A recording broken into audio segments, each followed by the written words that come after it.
ಕರ್ತನಲ್ಲಿ ಪ್ರೀತಿ ಉಳ್ಳ ದೇವ ಜನರೇ, ಯೇಸು ಕ್ರಿಸ್ತನ ನಾಮದಲ್ಲಿ ನಿಮ್ಮೆಲ್ಲರನ್ನು ವಂದಿಸುವಂತವನಾಗಿದ್ದೇನೆ. Praise the lord. ಶಾಲೋ.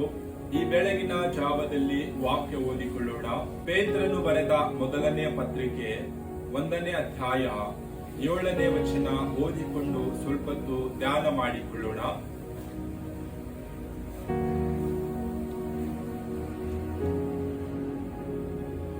ಬಂಗಾರವು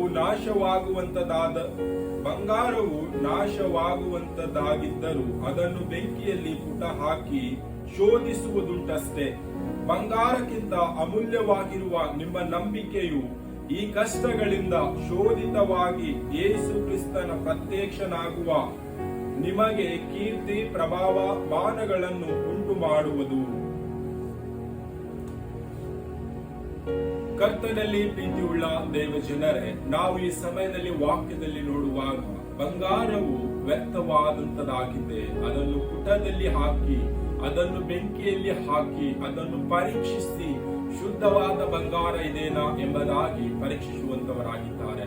ಈ ದಿನದಲ್ಲಿ ಶೋಧಿತವಾದ ಕಷ್ಟಗಳಿಂದ ನಾವು ಯೇಸು ಕ್ರಿಸ್ತನಲ್ಲಿ ಇಟ್ಟಂತ ನಂಬಿಕೆಯ ಮುಖಾಂತರ ನಾವು ಘನ ಮಾನ ಕೀರ್ತಿ ಪ್ರಭಾವ ಹೊಂದಿಕೊಳ್ಳುವಂತವರಾಗಿದ್ದೇವೆ. ನಾವು ಈ ಒಂದು ದಿನದಲ್ಲಿ ಈ ಲೋಕದಲ್ಲಿ ನಾವು ಯಾವ ರೀತಿಯಾಗಿ ಜೀವಿಸ್ತಾ ಇದ್ದೇವೆ? ಕರ್ತನಲ್ಲಿ ಪ್ರೀತಿಯುಳ್ಳ ದೇವ ಜನರೇ, ಯೇಸು ಕ್ರಿಸ್ತನು ಪ್ರತ್ಯಕ್ಷವಾಗುವ ಸಮಯದಲ್ಲಿ ನಮಗೆ ಘನ ಮಾನ ಕೀರ್ತಿ ಪ್ರಭಾವ ಹರ್ಷ ಉಲ್ಲಾಸ ಸಂತೋಷ ನಮಗೆ ಬೇಕಾದರೆ ನಾವು ಇಟ್ಟಂತ ನಂಬಿಕೆ ಎಂತದಾಗಿದೆ ಎಂಬುದಾಗಿ, ನಾವು ಯೇಸು ಕ್ರಿಸ್ತನಲ್ಲಿ ಇಟ್ಟಂತ ನಂಬಿಕೆ ಎಂತದಾಗಿದೆ ಎಂಬುದಾಗಿ ನಮ್ಮನ್ನೇ ನಾವು ಪರೀಕ್ಷೆ ಮಾಡಿ ನೋಡಿಕೊಳ್ಳೋಣ. ಕರ್ತನಲ್ಲಿ ಪ್ರೀತಿಯುಳ್ಳ ದೇವ ಜನರೇ, ಬಂಗಾರವು ವ್ಯರ್ಥವಾದಂತ ವಸ್ತುವಾಗಿದೆ.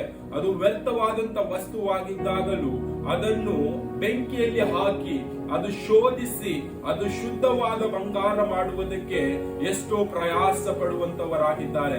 ಕರ್ತನಲ್ಲಿ ಪ್ರೀತಿ ಉಳ್ಳ ದೇವ ಜನರೇ, ನಾವಾದರೂ ಯೇಸು ಕ್ರಿಸ್ತನ ಒಟ್ಟಿಗೆ ನಿತ್ಯ ಜೀವವನ್ನು ಪಡೆಯಬೇಕಾದರೆ ನಾವು ಇಟ್ಟಂತ ನಂಬಿಕೆ ಯಾವ ರೀತಿಯಾಗಿದೆ? ನಿಷ್ಕಳಂಕವಾದ ನಂಬಿಕೆಯಾಗಿದೆನಾ? ಪರಿಶುದ್ಧವಾದ ನಂಬಿಕೆಯಾಗಿದೆನಾ? ಯಥಾರ್ಥವುಳ್ಳ ಮನಸ್ಸಿನ ನಂಬಿಕೆ ನಮ್ಮದಾಗಿದೆನಾ? ಈ ಒಂದು ದಿನದಲ್ಲಿ ನಾವು ಇಟ್ಟಂತ ನಂಬಿಕೆ ಎಂತದಾಗಿದೆ ಎಂಬುದಾಗಿ ನಮ್ಮನ್ನೇ ನಾವು ಪರೀಕ್ಷೆ ಮಾಡಿ ನೋಡಿಕೊಳ್ಳೋಣ. ಕರ್ತನಲ್ಲಿ ಪ್ರೀತಿ ಉಳ್ಳ ದೇವ ಜನರೇ, ಈ ಸಮಯದಲ್ಲಿ ಒಂದು ವಾಕ್ಯ ಓದಿಕೊಳ್ಳೋಣ. ರೋಮಾಪುರದವರಿಗೆ ಬರೆದ ಪತ್ರಿಕೆ 2ನೇ ಅಧ್ಯಾಯ 7ನೇ ವಚನ ಓದಿಕೊಳ್ಳೋಣ.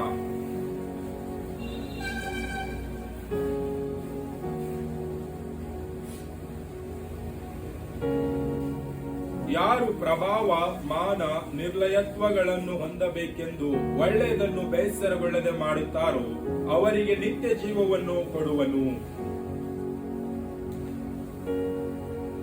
ಕರ್ತನಲ್ಲಿ ಪ್ರೀತಿಯುಳ್ಳ ದೇವ ಜನರೇ, ನಾವು ಈ ಒಂದು ದಿನದಲ್ಲಿ ವಾಕ್ಯದಲ್ಲಿ ನೋಡುವಾಗ ಯಾರು ನಿತ್ಯ ಜೀವ ಪಡೆದುಕೊಳ್ಳಬೇಕೆಂಬುದಾಗಿ ಪ್ರಯಾಸ ಪಡುತ್ತಾರೋ, ಯೇಸು ಕ್ರಿಸ್ತನು ಪ್ರತ್ಯಕ್ಷನಾಗುವಾಗ ಪ್ರಭಾವ ಮಾನ ಕೀರ್ತಿ ಘನ ಹರ್ಷ ಸಂತೋಷ ಉಲ್ಲಾಸ ಯಾರೆಲ್ಲ ಪಡೆದುಕೊಳ್ಳಬೇಕೆಂಬುದಾಗಿ ಪ್ರಯಾಸ ಪಡುತ್ತಾರೋ, ಕರ್ತನು ಈ ಸಮಯದಲ್ಲಿ ಹೇಳುವಂತ ಮಾತು, ಯೇಸು ಕ್ರಿಸ್ತನು ತಂದೆಯಾದ ದೇವರು ಸರ್ವ ಸೃಷ್ಟಿಕರ್ತನು ಹೇಳುವಂತ ಮಾತು, ನಾವು ಈ ಲೋಕದಲ್ಲಿ ಒಳ್ಳೆಯ ಕಾರ್ಯಗಳು ಬೇಸರಗೊಳ್ಳದೆ ಮಾಡಬೇಕೆಂಬುದಾಗಿ, ಯಥಾರ್ಥ ಮನಸ್ಸುಳ್ಳವರಾಗಿ ನಾವು ಒಳ್ಳೆ ಕಾರ್ಯಗಳನ್ನು ಮಾಡುವಾಗ ಯೇಸು ಕ್ರಿಸ್ತನು ಪ್ರತ್ಯಕ್ಷನಾಗುವಾಗ ನಾವು ಆತನಲ್ಲಿ ಹರ್ಷಗೊಳ್ಳುವಂತವರಾಗಿದ್ದೇವೆ, ಆತನಲ್ಲಿ ಉಲ್ಲಾಸಗೊಳ್ಳುವಂತವರಾಗಿದ್ದೇವೆ.